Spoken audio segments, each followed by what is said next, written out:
It's time for the Trading Stocks Made Easy podcast. Each week, Trading Stocks Made Easy demystifies stock trading and investing so you can profit big.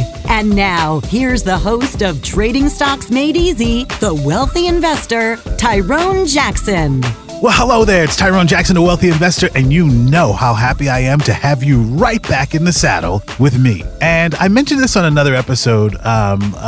When people first meet me, they say, I love the roundtable discussions on your podcast. So I thought to please the crowd, I would actually get into another roundtable, and that's what's happening here today. But first, a few opening thoughts. You know, I've been really thinking a lot about gratitude. And some of the systems that have worked for me in my life are every single night when before I go to bed, I usually come up with 3 things that I was grateful for that day. Now, I know initially that sounds like, well, Tyrone, what does that have to do with money and trading and all of that? Well, as I've said in prior episodes, one of the things that I've discovered is that gratitude makes your blessings multiply.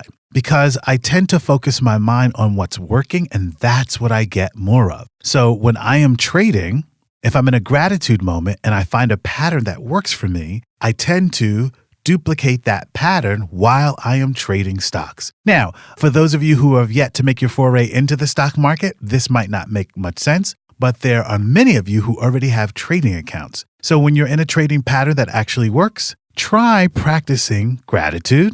The fact that you've discovered certain patterns or learned certain things, incorporate that into your trading, and I think that you will trade better. Well, with that idea in mind, we're going to move on to our roundtable right after you take a listen to this. Want to increase your stock market trading profits? Then you need to start your monthly membership to WITradeschool.com right now. Don't understand how to write covered calls for monthly income? No problem. Simply review Tyrone's latest stock trades in our video library as many times as you need. WITradeschool.com is all about helping you get the financial education you need to earn money in the stock market and change your financial life. Tyrone Jackson, the wealthy investor, has helped his students earn thousands of dollars per month trading stocks online from home. These are people just like you. So what are you waiting for? Follow Tyrone Jackson's red-hot stock trades and investment strategies today. Don't wait. Start your monthly membership at WITradeschool.com right now. And welcome back to Traders Roundtable right here on Trading Stocks Made Easy. I want to get right into it because I have 2 special guests. Very special guests in the studio with me today. The first is Lindsay Alina. Hello there. Hello, Tyrone. How are you? All right. Now, one of the things I love about your story is you actually used to listen to the podcast, right? I listened to every episode multiple times. Well, and now you're on. What does that feel like? It's amazing. As I was listening, I was thinking, I'm going to be on one of these someday. Yes. And here we are. Yeah. Well, you follow me in the stock market, you make it to the podcast. That's pretty much how it happens. Easy breezy. And in the studio also with you is Cantrell Harris. Yes. How you doing, my friend? I'm doing great. All right. Now, let me orient the audience to what's actually going on here today.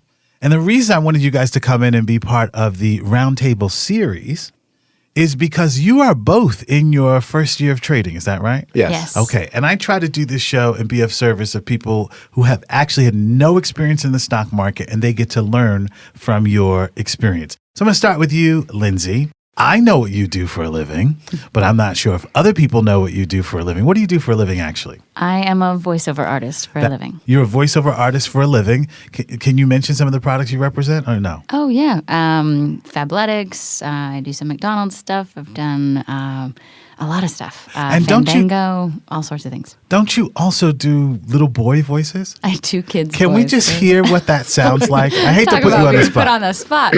If you share a stock trading chart on the spot, I will do voiceover on the spot. Disney for the 5 years. There you go. That's my gift to you. There's your stock pick. No, I'd rather not. No, come on. I want to hear the voice. We now. already put it out there now. Okay. All right. What's up, guys? And that would be a character that you might do for like an animated cartoon or something. Yeah, What would like that character say about the stock market? Something positive. Make money. All right. Thank you.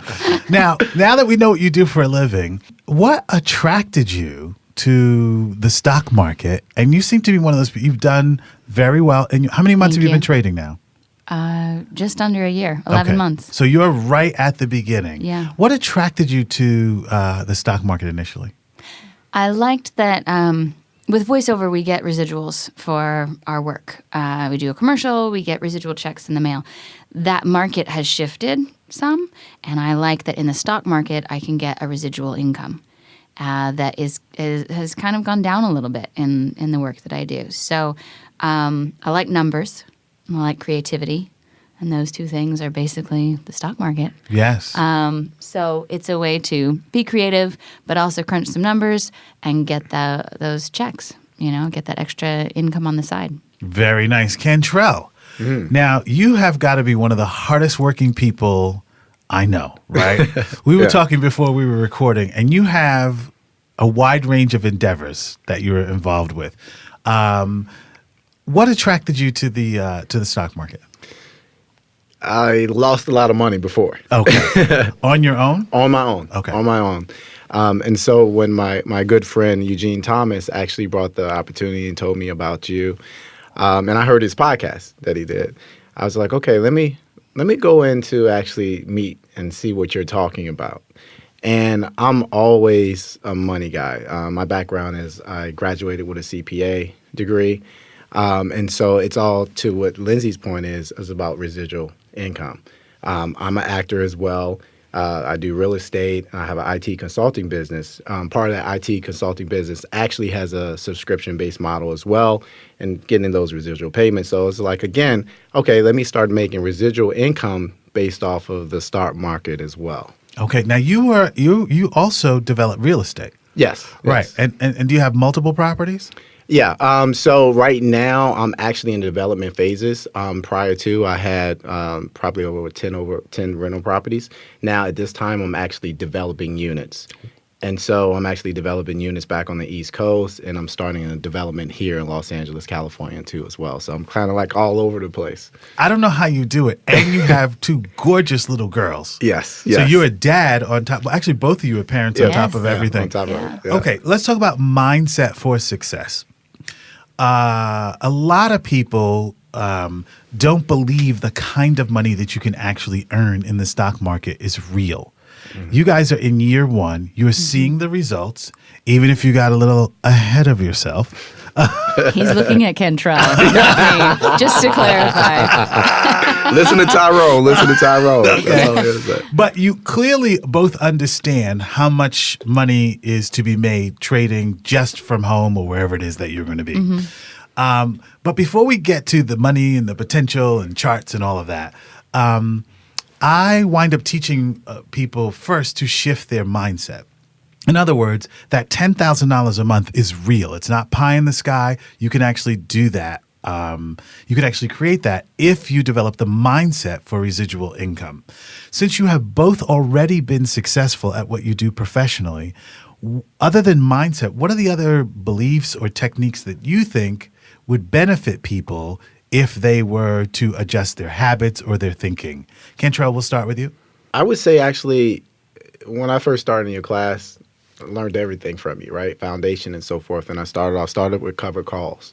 Then I got to the part where a lot of volatility trading came in. And I was like, oh, wow, like I'm getting all this income, coming in from the volatility trading. And I listened to you. I had that little Tyrone on one side of my shoulder saying, don't do it. Then the other Tyrone on the other shoulder saying, hey, man, like, if you do this, this is what's going to basically happen. Let's go ahead and make this money. Okay. And I jumped into it, jumped into Square. Yes. And I made a nice, pretty sum of money. But it all goes back to your foundation about being disciplined and having that discipline not to be greedy. And when the market changed, the market really changed for me. And it, just took everything down. And at that particular point in time, what I learned for myself is, okay, you took this class for a reason. You took this class to learn from somebody who has multiple years, you have like over 2 decades of actually trading stock.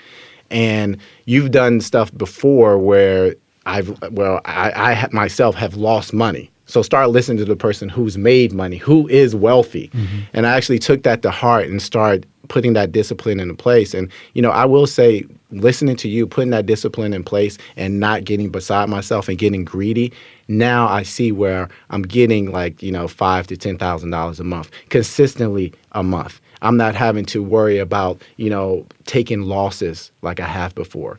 And so what I would say is, when you listen to anybody, especially when you listen to an instructor, you need to kind of learn from what they're telling you to do and kind of not go outside of yourself. Because when you do that, you're going to learn a lesson. Either you're going to learn a lesson a very expensive way, or it could be an inexpensive way. I learned, I would say, on the expensive side of the house. You're a little aggressive there. I was just a little aggressive. But yeah.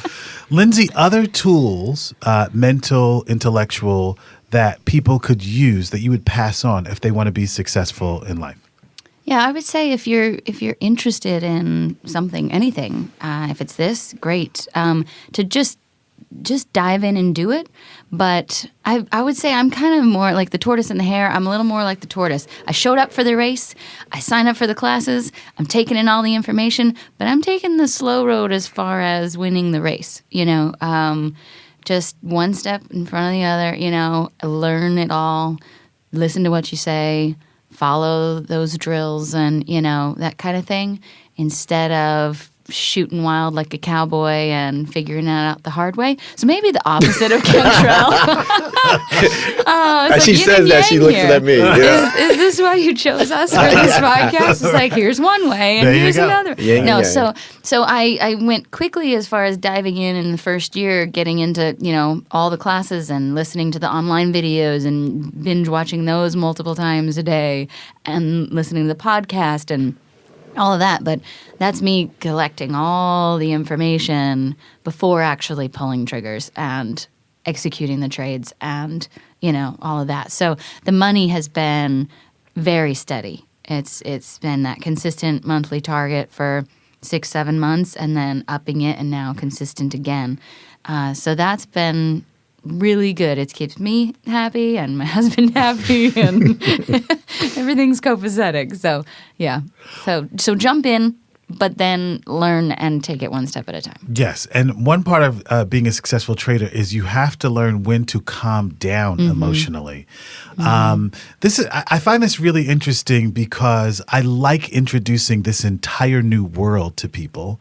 And the further up you go, basic millionaire, there's inner circle, then there's, mentor. If you're doing a live class, you're following, you're trading what I'm trading, et cetera, et cetera.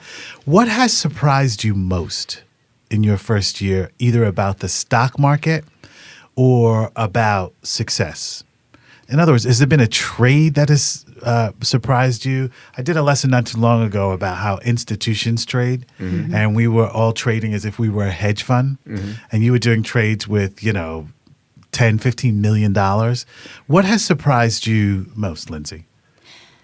I feel like overall, like not one particular trade has really shocked me the most, but overall, I feel like I've learned a whole new language. Like I'm speaking Chinese now and I never did because I didn't grow up with any sort of financial education or nobody in my family traded stocks or even really talked about it.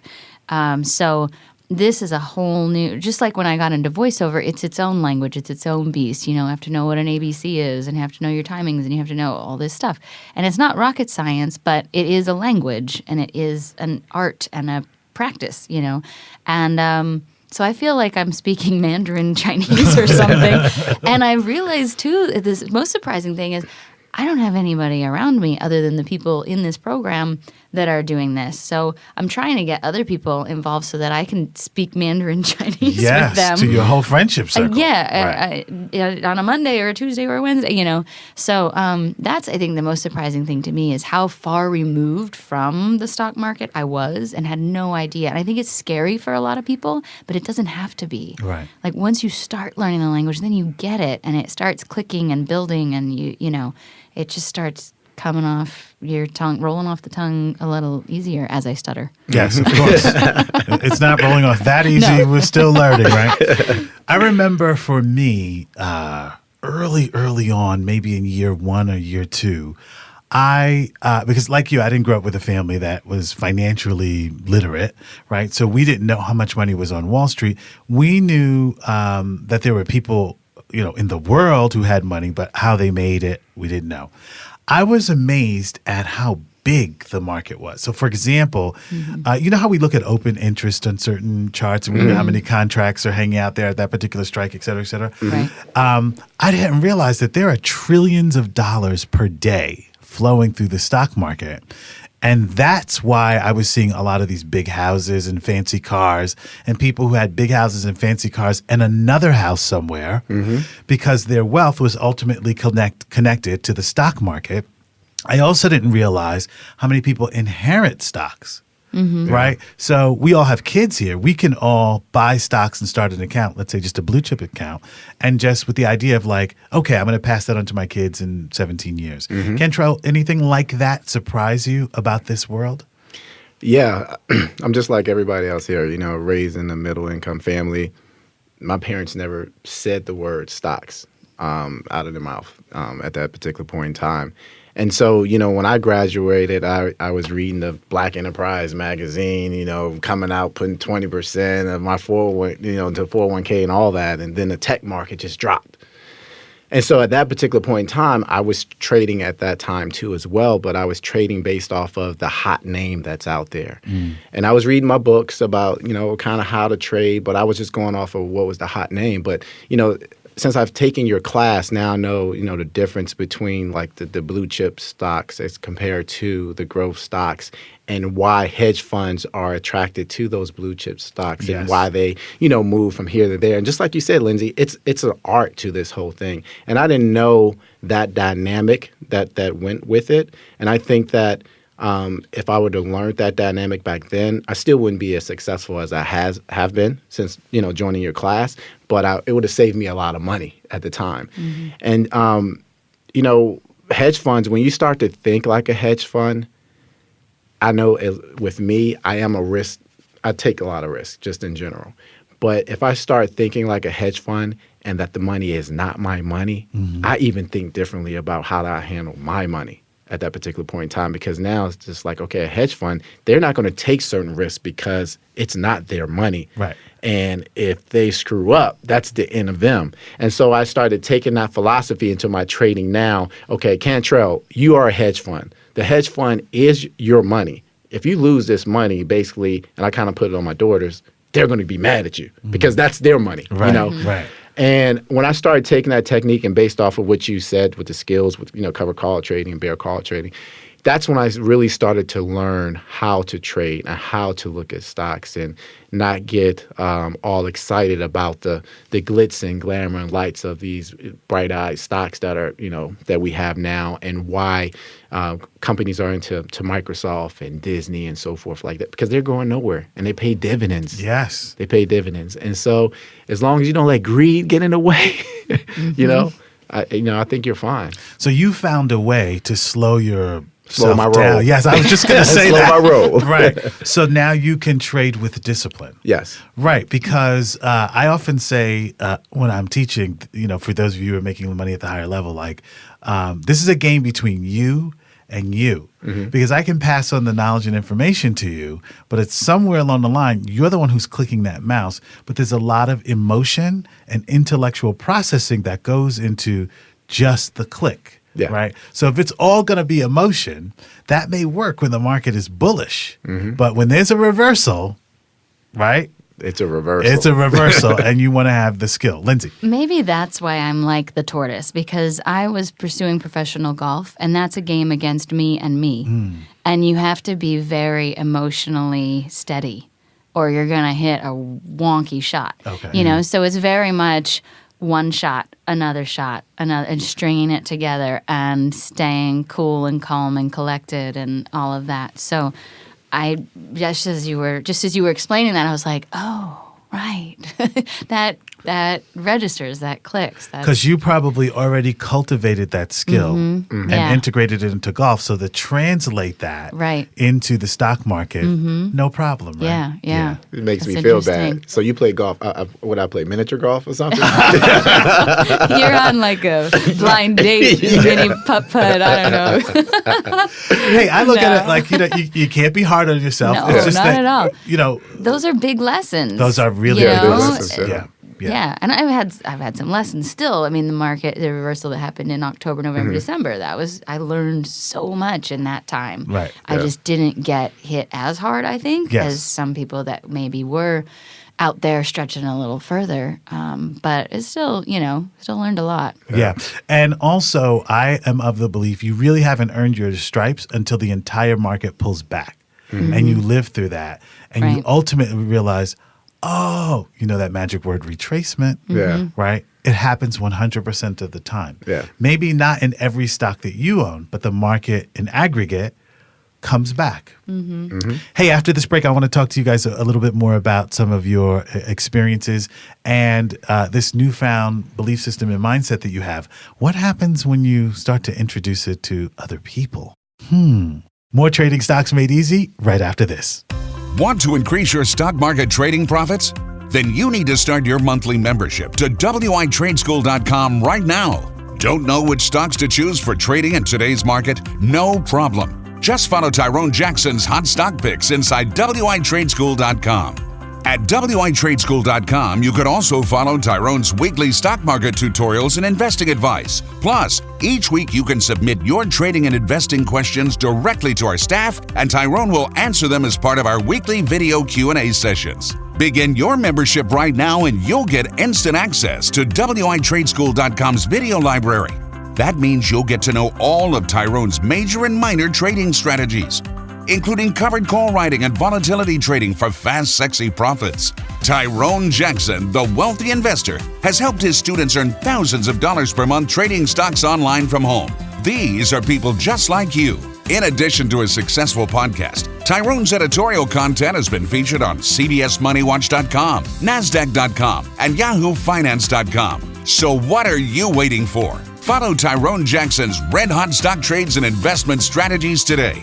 Don't wait. Start your monthly membership at WITradeschool.com right now. And welcome back. Oh boy, are we having some fun during the commercial breaks? Yeah. All right. Hey, listen, you guys talked a little bit about what you've learned in your first year, but you haven't talked about when you've shared this knowledge with others. And again, you are in your first year-ish of trading, right? I did a roundtable not too long ago with people who have been in the program for 9 years. And I kept asking them, why do they come back? And I think, most people, we like being a part of a community. That's really important. Lindsay, you've exposed this new knowledge base that you have to certain people in your family, and they were like, no way. And then to other people in your friendship circle who were like, well, what is this? Have you been surprised that there are people who have, let's phrase it this way, an adverse reaction to wealth building, Wall Street, big corporations, et cetera? Yeah, initially, because I was so excited at the beginning. I'm still so excited, but I was so excited at the beginning. I was like, hey, check this thing out, da-da-da-da-da. And then whoa, and the fear and the what about this, what about that, what about all comes at you, And so I was surprised by that. I was really surprised by that. But I can pretty much tell within about 2.5 seconds if someone's going to be open to talking about it or totally closed off, And I keep dropping seeds, here and there. And every so often, someone that I didn't quite expect will come back and be like, hey, tell me about that thing you're doing, And that is just like, then the door opens like, oh, blah, blah, blah, and I just can't stop sharing about it. But so that's really exciting. But it happens less often than I thought it would. What happens less often? That they aren't open that they come back and they want to hear about it. That happens less often than I thought. What are your thoughts about the people who reject it and say, oh, that's big corporations' money, and when they're a little bit negative about the market and investing in general? Does that affect how you view them? Oh, no. I still love them. They're still great, especially my family, obviously, and friends. But we're still close. Right. It's just that doesn't come up in conversation. That's just an extra side of, that's saved for the second Saturday of every month at your classes. Well, I've talked about this on the show. My mother doesn't even really still know what I do. Yeah. She's just like, you and your classes. But she comes to my homes and she just looks up. She goes, this is nice. I'm like, yes, this is what the market could do. And then she doesn't say it, but I could tell she's just like, where is my check? So, because I brought you in this world, help you create all this. Yeah. Clearly, there's a check in here for me. And my response is, no, there is no check for you. But I'm glad you like the fruits of I love you. Right. Yeah. My management fee. It's interesting. My parenting fee. There you go. Right? It's interesting too, though, that I realized a lot of realizations in your podcast, right in real time. A lot of people don't get what I do with voiceover either. A lot of my family and friends, oh, you do voiceover? Oh, great. And they don't know what to ask because they don't quite get it, you know. So maybe that's why too. It doesn't really faze me when they're like, oh, good for you. Moving on, you know, Yes. change the conversation. Right. But the people that come back and they're like, what is that? Tell me about it. I'm like, all right, let's rock, you know? Well, we were joking during the commercial because, you know, I was doing voiceovers for 30 years on TV Yeah. before I became the wealthy investor. And I said to you during the break, void where prohibited by law. Prices may vary at participating McDonald's. And you said, May cause trauma, vomiting, and death, but you'll be fine. only we understand that. Cantrell, you've obviously introduced the idea of investing to your friendship circle. And what has the reaction been? The reaction has been actually positive from that standpoint. You know, when I first got in your class, I didn't say anything to anybody, right? I wanted to check everything out. You know, if I lost money, I lost money. It's on me, you know.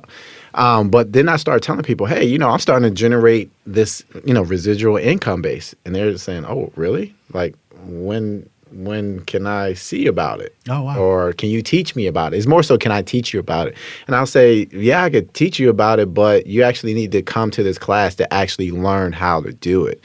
And, you know, 9 times out of 10, I'm not going to tell you. Well, I know I'm going to miss something that you say in class. Right. Automatically, I'm going to miss something. But I actually have a couple of people that's actually going to be coming on tomorrow because they actually want to learn about it. And so, you know, in my circle, even with my family, I have a cousin back in Virginia. And I actually told him about it and the income that I was generating. And he's like, oh, wow. And he actually starts to subscribe to, you know, some of your podcasts and so forth like that. But the thing is, he's just like, I'm in Virginia. Like, do I need to drive to New York? And I was like, yeah, you basically need to drive to New York, you know, to actually take the class. So it's actually been positive from that standpoint. You know, I try to tell people, like, at this, you know, particular point in time, within our age, most of my friends, they have families. And so now they're starting to know that, okay, I need to start to put something in place for my kids and for me when it comes to retirement. And most people, 90% of the people, they hate what they do. Okay. And so now you're providing them another opportunity to generate income that they can use for savings and so forth. So people have been pretty much open to that concept and wanting to listen. Wow, you have a really good friendship group because that is highly unlikely. Yeah. I didn't tell all my friends. No, that's true. Yeah. No, you told the right one. Yeah. So. Because money is a funny thing, and I think, you know, there are even certain religious connotations attached to it. Money's the root of all evil. So I don't want to get too wealthy because I don't want to be like those people, you know. Yeah. And I wind up reminding people that Oprah Winfrey, one of the most generous and kindest people in the world, is a billionaire, right? Yeah. So it's really not money. It's what you do with the money that you have. Yep. And I always look at this program. I guess lately I've been thinking of myself as more of like an ambassador, you know, to the stock market. Because if I can help you change your life, now your kids are the recipient of the financial education that you are now learning and grasping today. Exactly. So the generational effects, because Yes. dad came to class, it's enormous if you really think about it. It will live past us. Exactly. Yes. I mean, when Yeah. I come home, my kids are running up to me like, "Oh, you just left the investor class or whatever." I was like, "Yeah, you made money. You made money." I was like, "No, I just left class. Like, wait till Monday. Wait till Monday. Yeah, I'll make some money." I was like, "Okay, well, Yeah. what am I creating now? Because I got 2 little girls. Like, we're not going on shopping sprees Yeah. or anything." So. My son, when I went to the last class, he goes, "Are you going to come back with money so we can go to Disneyland?" I was like, exactly. Exactly. That is I'll it. at least come back with the information so that we can do it. Right. Yeah. It's so funny because, my mother struggled her whole life, and my girls live a totally different existence. We were at Disney, right? And I was volatility trading one day because when I go to the Disney theme parks, we don't go until 3:00. Yeah. Because the sun is coming down, right? Yeah. So we stay at the hotel, swim, the whole thing, sun comes down. So everybody knows at 3:45, Dad needs to pull over because you know what I'm doing at 3:45. Looking for my 1% updates and the whole thing. Yep. Exactly. And they just accept that that's the way life is now. Yeah. Like, shh, no talking. Dad needs 12 minutes to log in, buy, place the sell order, and now we go. Yeah. Yep. And I just love that that's their belief systems and they've been exposed to that and that's what's real. Yeah. So I say to them, if you haven't made $1 million by the time you're 30, you failed because your dad is the teacher, right? And I hope they're not listening, but they go, wow, they really believe that, right? Yeah. So much of wealth, or at least what I teach people, it's in your thinking. It's what you've been taught. It's what your family expects of you. And if no one has any financial expectations for you, then you're just going to do what feels natural to you. And creating wealth is not the first natural instinct for a lot of people. Right. Yeah. And I still don't understand why there is no financial education in our education system. Well, that goes That- that's a rabbit hole, right? Yeah. Because they don't teach you how to make money in school, and the world is based on basically capitalism. But at the end of the day, they don't teach you actually how to make money.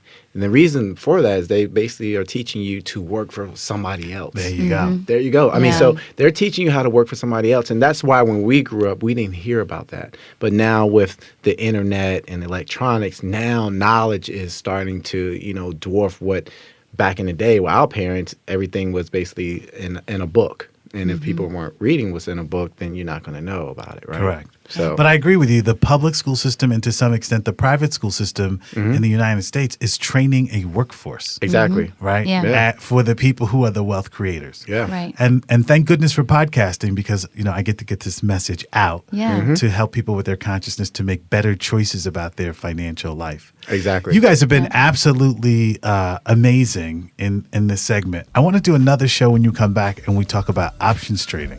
Great. And what you're learning there, right? Got it. Yes. All right. So will you guys come back? Definitely. Of definitely. course. All right. Well, hey, listen, I thank you so much for listening to another episode of Trading Stocks Made Easy. We're going to have another roundtable coming up in part 2 with both Lindsay and Cantrell. I can promise you this, you don't want to miss it. I'm Tyrone Jackson. I'll see you next time at Trading Stocks Made Easy. You've been listening to the Trading Stocks Made Easy podcast. Be sure to rate and review our show on iTunes. While you're on iTunes, be sure to click the subscribe button and you'll automatically receive our next episode.